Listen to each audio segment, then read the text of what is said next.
rest of the delegation is coming still for... Okay, we'll start. Okay, Your Excellency, the President of the Republic of Estonia, Mrs. Kersti Kaljulaid, Mr. Maksimovski, honored ministers, dear guests. Welcome to Campus Klubi, one Tampere Center for collaboration between universities, city and companies. Today's program in a nutshell is, the theme is Triple Helix, collaboration between universities, cities and companies. We will begin with speech by Madam President, followed by short reflections by Mayor of Tampere, Mrs. Anna-Kaisa Ikonen, founder of Vincit, Mr. Mikko Kuitunen, and President of Tampere University of Technology, Mr. Mika Hannula. Then, if we have time, we have also time for a few questions. It depends, because the schedule is tight for the visit. The event is anyway scheduled to end 12:35, so let's see how it goes. Please welcome Her Excellency, the President of the Republic of Estonia, Mrs. Kersti Kaljulaid. Madam President.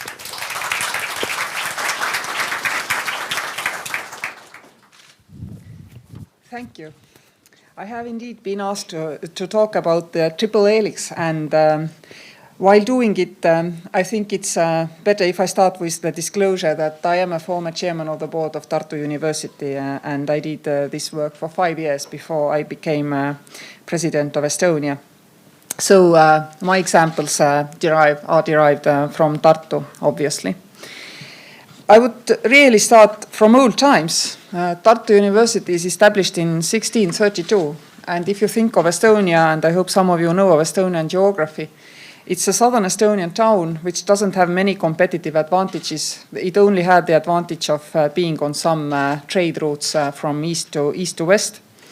And if we nowadays think about Tartu, then Tartu is the second biggest town in Estonia, and it clearly, because of the university, has had now for several centuries already a competitive advantage over, let's say, Viljandi or even Pärnu or Narva, which are actually better situated if you think about it. So you can see that universities have for centuries actually created value for societies long before these societies started to realize that this is something they need to value, promote and reflect upon. It's always done so.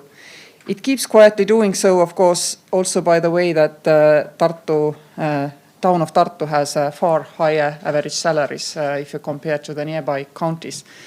And that's, of course, because Tartu University creates quite a lot of job opportunities. In addition, university and building up its campus and also benefiting from the European research money, but in Estonia's case, not only research money, quite a considerable amount of money actually is also the money for development and social cohesion. I guess that roughly half of the investment is related to Tartu University, which every day people can see on the streets of Tartu. We have another example where university can start to add value to local society also nowadays. Tartu University has created a college in Narva. Narva is an eastern Estonian town, formerly during the Soviet time, mostly known for its industrial capacities. There are many, and still are quite many factories, and it's also is the area where all Estonian electricity is generated. And it's an area where Tartu University, by building a college and starting to develop a curricula also in the east of Estonia, has added a specific nuance, a specific development opportunity to that area. This opportunity is taken up by people living in Narva, growing up in Narva, but also more and more by students coming from, let's say, St. Petersburg area who want to study in Europe but do not want to go very far away.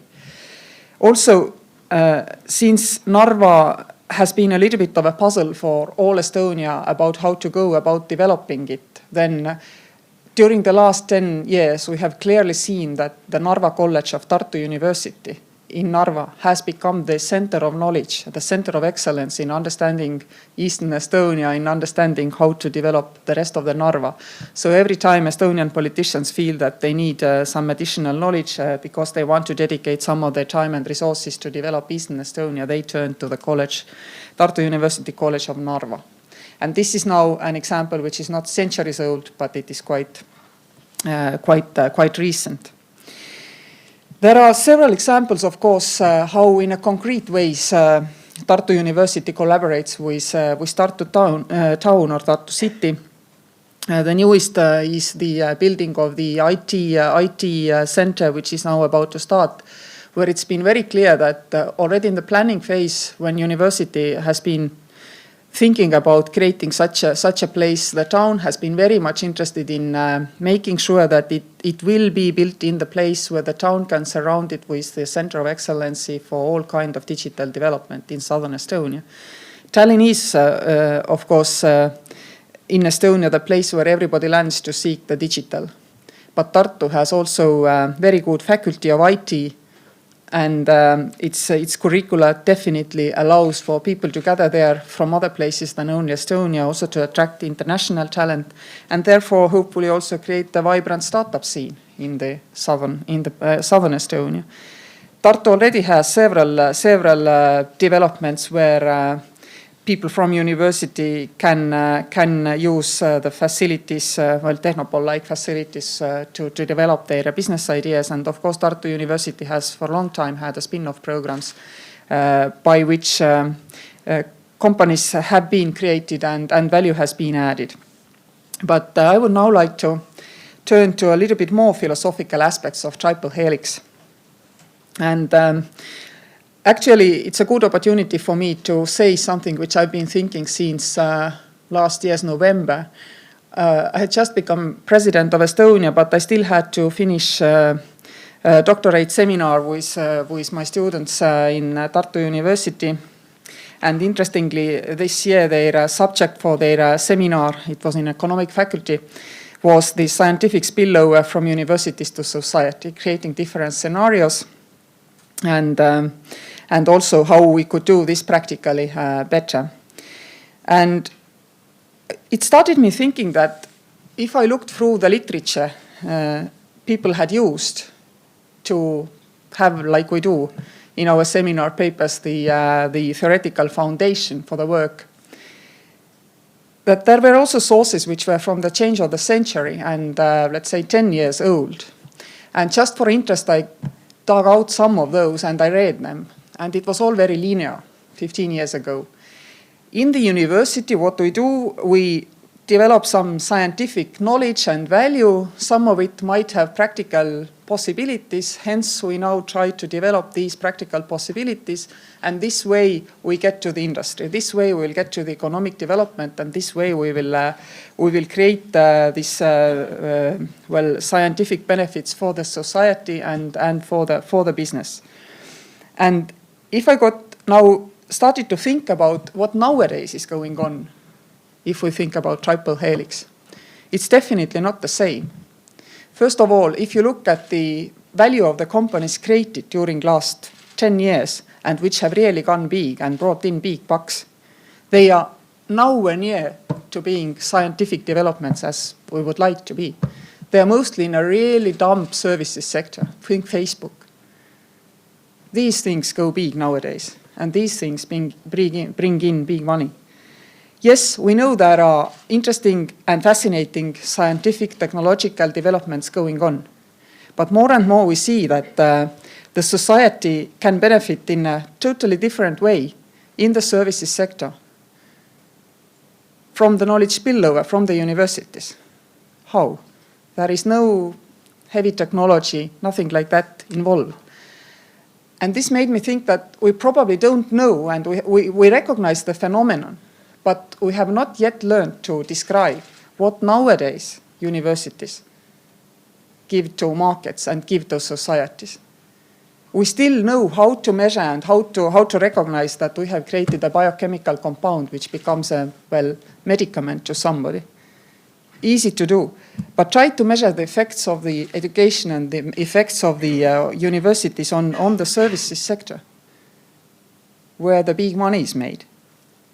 And why it is important? I think it is extremely important that we figure out how we communicate, that what the skills we give to people allow them to create value, even if we do not show the direct value chain from labs to the society and to the economy. More and more people basically don't work the way like we, my generation and close to 50, used to understand work. We used to understand work as something where you go and you do it for 30 years and then you retire. Nowadays, people create their job opportunities and create the value for themselves from the things which they thought suddenly this morning, like that. And next week, they might do something totally different. Now, we all recognize that most of these people who are able to provide nowadays society with these ideas, these developments, of which some become really, really big, become unicorns, as they're called, and then even bigger, they're all very well educated. But first of all, it's totally irrelevant what they studied in the university. It's totally irrelevant in which faculty they graduated. It has no relation to where they created their companies. If they are in the service sector, they aren't normally rated. And we, in the university communities, we haven't figured out how to attach ourselves to these kind of developments and show that we had a part and a role in it. And why it is important to figure this out? I think it's very important to figure this out because we know that the society around us seems to be dumbing down to a certain extent. And people are very much talking about we need to, well, do something for simple people and less for the elitist parts of the society, but we are all elitist parts of the society.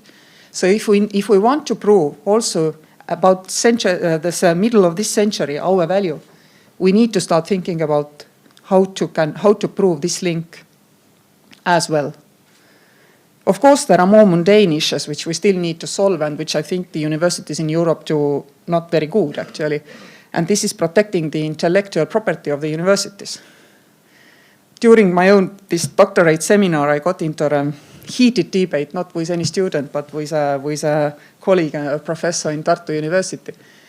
And we were discussing the oldest possible university, scientific thinking, that the product of scientific thinking is free for the whole society to use because the society has allowed universities and the professors the right to think freely and satisfy their own personal curiosity. So now the product has to be free. And I started to think that actually I'm not sure that we shouldn't try there as well to, in a more precise way, to make sure that universities are not done the hard deal, that they are not given the hard end of the deal. I think in America it's done a little bit better. There you have a lot of discussion about how you share rightly the value created by universities. This is now the more traditional part. You invent something and then somebody commercializes it. I think universities are too shy and too attached to this principle of scientific produce has to be free for the whole society. If only marketing step has been left after you have created a compound, I think it's time we rethink and we are not so shy anymore. I think every university board should nowadays have a couple of lawyers who are very good at protecting intellectual capacity. I've certainly felt that our universities are hard done there, and they are losing out on the money they could actually use to develop again their own institutions and satisfy their own personal curiosity, which finally, again, remains the final most important principle, that in the universities we are free to deal with our own curiosities. We cannot allow the societies to take that away from us, but that means we need to do these two things. First, show that how in a dumbing down more and more service-based environments, we still add value, how to measure it, how to demonstrate it to the rest of the society. And second, let's not lose out from the intellectual property which universities are creating meanwhile. I hope that was intriguing to have some discussion with us. I don't take up more time alone here. I was trying to give you some food of thought so that we could have a lively debate. Thank you.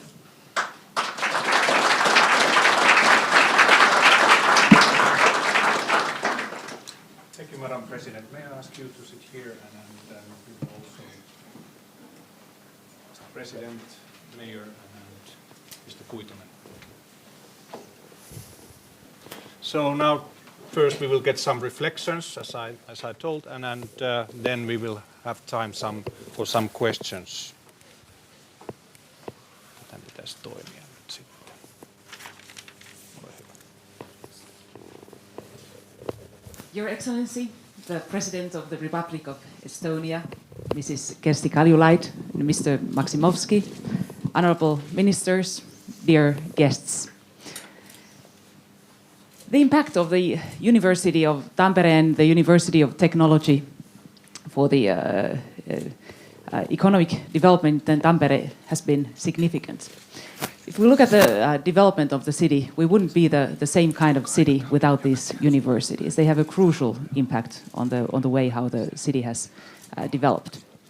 The two universities started their education careers in the 1960s, so they are much younger than the ones we heard about in Estonia. That was a time for great changes in the Finnish society. Urbanization, the birth of the welfare society, and increase in the level of education changed both Tampere and Finland very much. Universities accepted these challenges and made sure that we had enough educated workforce for the needs of developing society.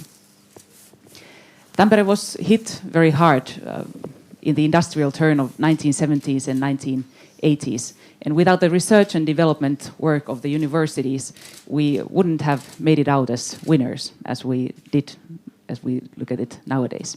Nokia being probably one of the best examples of this work. And for example, to pick up just one example, Professor Yrjö Neuvo and his studies with signal technology were a especially significant player for the later success of Nokia company in this region and worldwide.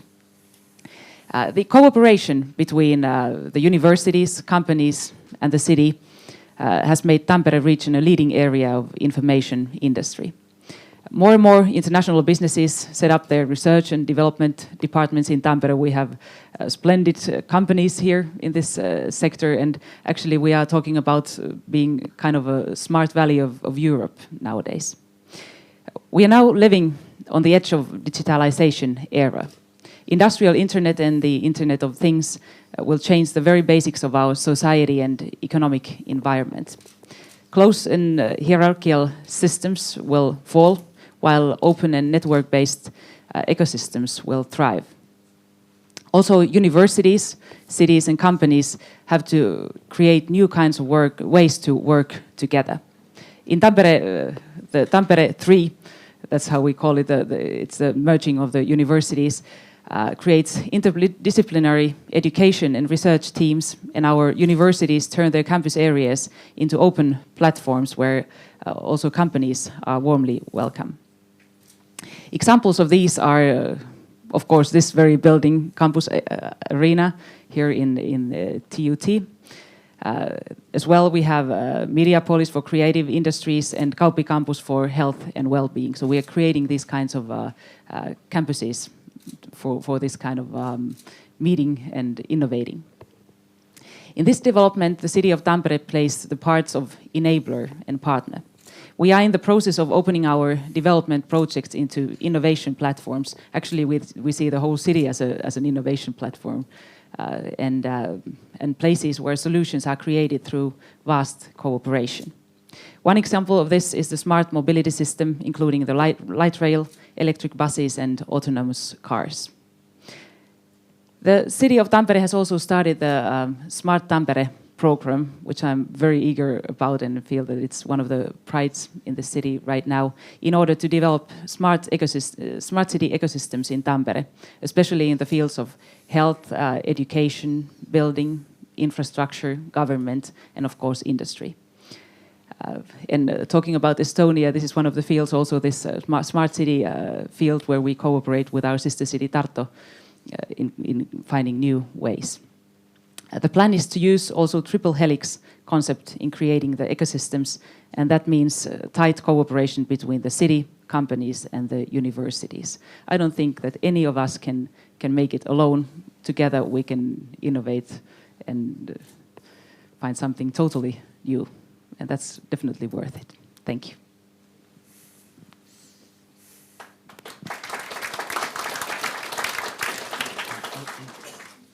Madam President.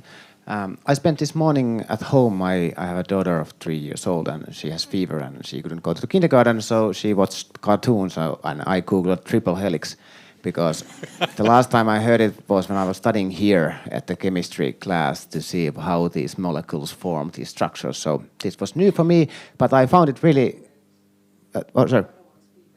Yeah, there a lot of information, but I found the Stanford studies from the 90s and what has been all about, and found that how the triple helix as a concept has changed over the time, and I've started to think what would be the next step. And for you who haven't done the Googling yet, so it's how the first step was that how the role of the government was really high, and it defined the roles of the players, the universities, the cities, and the companies.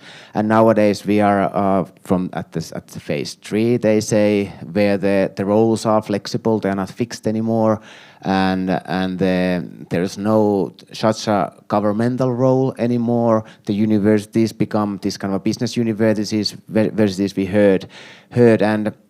But still the discussion is at the operational level.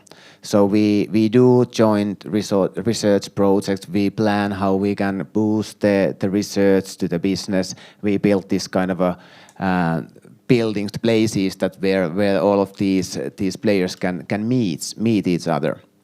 So and I heard that I know about in Tampere it's at really at good level. I heard also in Tartu and heard about another Estonian universities that the cooperation it's maybe even tighter than here in Finland. But what would be the phase 4? And I was thinking that instead of concentrating fully on the operational level, so how we can do things together, it's that we should think also at the systemic level, how the things are done. So how is the leadership, how is the control systems built in this organization, and could it be this kind of a fast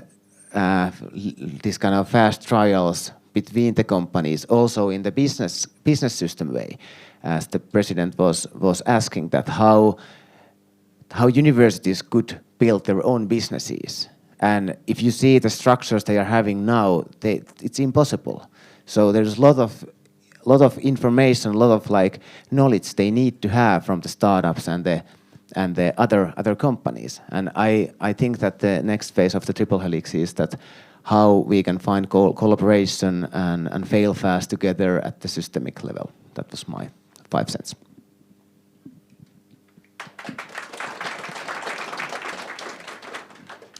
So, Madam President, I was really happy to find out that you will talk about triple helix and the collaboration between cities and universities and businesses. As I told here earlier today, our university has had a special role bridging industry and academy for decades now, actually, in this region. We are not only conducting practical applied research, but we also do scientific research with industry. And having said that, Tampere region as a whole, in the sense of triple helix, has extremely good position utilizing industry transformation taking place, as the collaboration networks between academy, industry and governmental bodies are actually in place and function really well.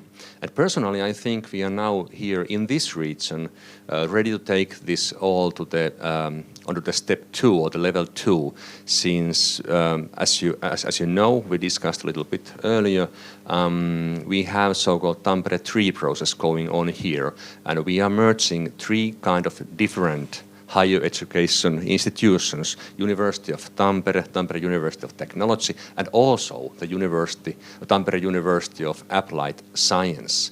And these three higher education institutions, they all have different kind of profiles, which are actually really important also in the triple helix concept, since the University of Applied Science has all the knowledge how to apply scientific research and the outcome of scientific research in practice.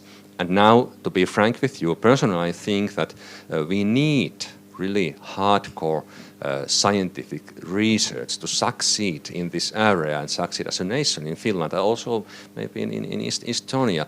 But as the president of the University of Technology, personally, I think that technology is actually applying science in practice. And to succeed in a triple helix concept and put it into practice, we need different variety of different kind of knowledge. We need scientific knowledge, technological knowledge, we need medical knowledge, we also need business knowledge, and especially we need knowledge on human behavior and the society around us. So I think in this Tampere region we have a really good starting point to combine different kind of knowledge, and the area we have is a really, should I say, fruitful place to put that in practice. And based on this kind of very nice discussion we have had here today, I think this is also a good starting point between Estonian universities and also the universities coming from this region. Thank you.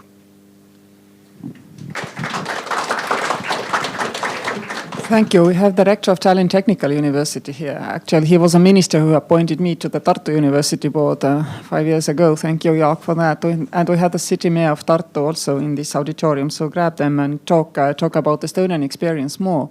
But let me turn to the experience of this region in Finland.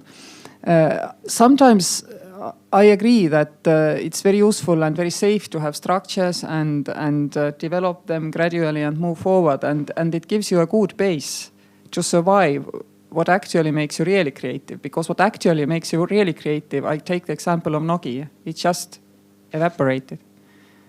Did it leave behind it a desolate town with despairing people? No. You created more enterprises out of this evaporation of Nokia than you created from the development of Nokia. Fast so. We all know these kind of developments. In Estonia, every company got a CFO or financial officer only because some of our banks actually collapsed and lots of the talented workforce was left over in 99, 2000. So I think we need to continue to develop, but at the same time, we always need to leave room for this kind of disruptions, which actually make us normally to discover something much better. Some people in Estonia are now hoping that Skype will remove its headquarters from Tallinn, being sure that it will actually create much more startups. And this brings me to this 21st century aspect that actually all we have and create and the value we have is in the brains of people. Yes, they need playgrounds like you have created here, and every company creates a kind of playground. But in fact, the only value which has been created by any university, which forever remains, never mind the circumstances, never mind the change in economy, never mind which becomes the next big sector, is the brain power. And I think this is something which we need to keep in mind, that while we are providing these playgrounds for all of these people, we have to keep providing basic knowledge of scientific thinking. And I'm a little bit afraid that lots of universities, because of the job market demand, are actually letting their students off from studying really hard ways of, scientific thinking, scientific planning and programming, asking the questions the way the scientists are asking. I think we need all, even technological universities, a little bit go back to basics. I hate Bologna, by the way. So I think we need sometimes to refocus. And Universitas, the university, this is the center of creation of knowledge.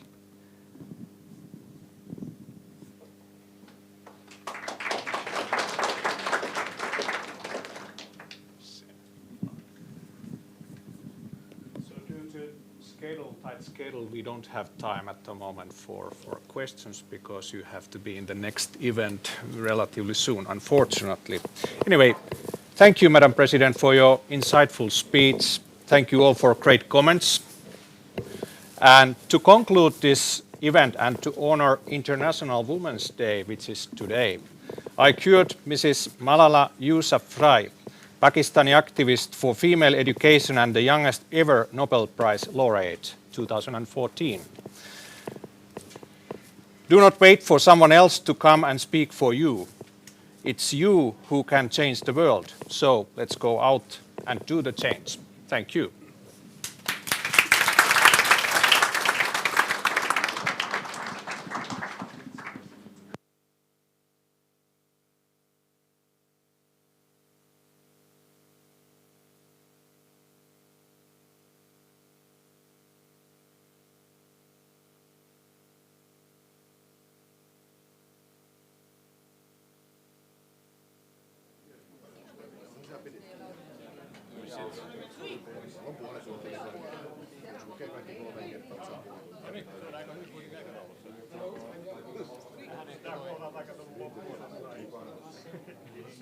Kyllä, se on ainoa keino, kun aikataulu pysyy.